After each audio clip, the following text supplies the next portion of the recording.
It was a horrific crime. Ronnie Oneal murdered his girlfriend and daughter and tried to kill his son. But on the night of that tragedy, a guardian angel appeared in the form of a first responder and gave that little boy a second chance at life. Tonight, an incredible story of survival and a path forward through adoption. It's a story you'll only see here on News Channel 8. Good evening, I'm Keith Cate. I'm Jennifer Lee. Thank you for joining us. Tonight we introduce you to the little boy who survived that horrific night and is now thriving with adoptive parents who brought him into their home. News Channel 8's Jeff Patterson joining us now with his exclusive report about little Ronnie and how Ronnie's life has changed for the better.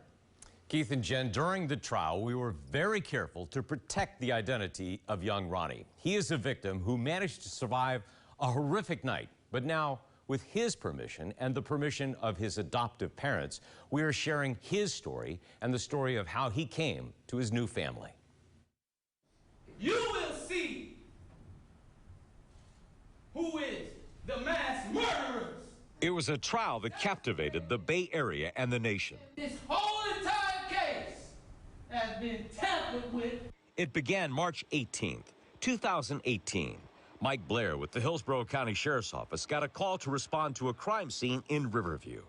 Blair has responded to hundreds of calls.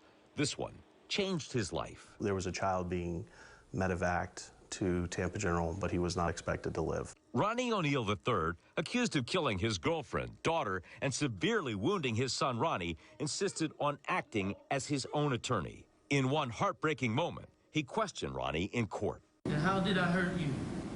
He stabbed me. Ronnie III was found guilty of murder. But for Ronnie, now 12, it's important to him that we remember his mother and sister.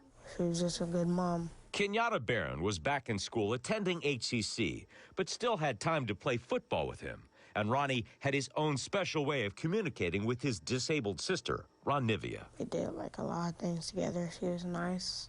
In the hospital, Mike Blair visited Ronnie as he recovered. He kind of held onto my hand and as I left, and he said, "Could you watch a movie with me?" At that moment, Mike knew he had to speak with his wife. We were planning to go on a date night that night, and I said, "Hey, instead of doing date night, do you mind if we go watch a movie with this kid?" Danielle Blair went to the hospital, where she and Mike watched a movie with Ronnie. I had already known that I would want to take Ronnie home with us, starting that night. But it didn't happen overnight. Not until they received one call asking if they knew anyone who could foster Ronnie. That call became their calling.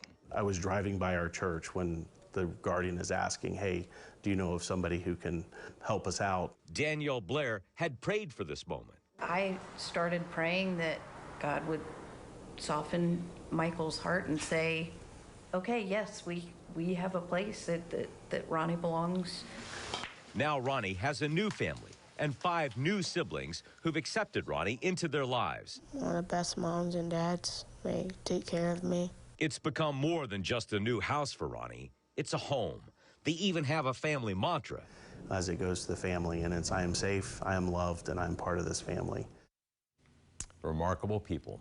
The Blairs have 5 children of their own, and those children actually encourage Corporal Blair to bring Ronnie into their house and into their home, into their lives.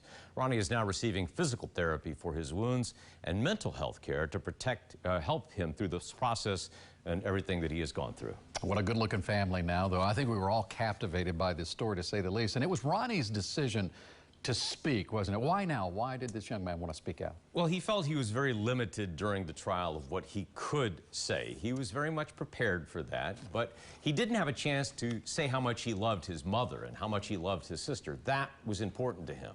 And for Mike and Danielle Blair, they say that horrific night was only one brief moment in Ronnie's life.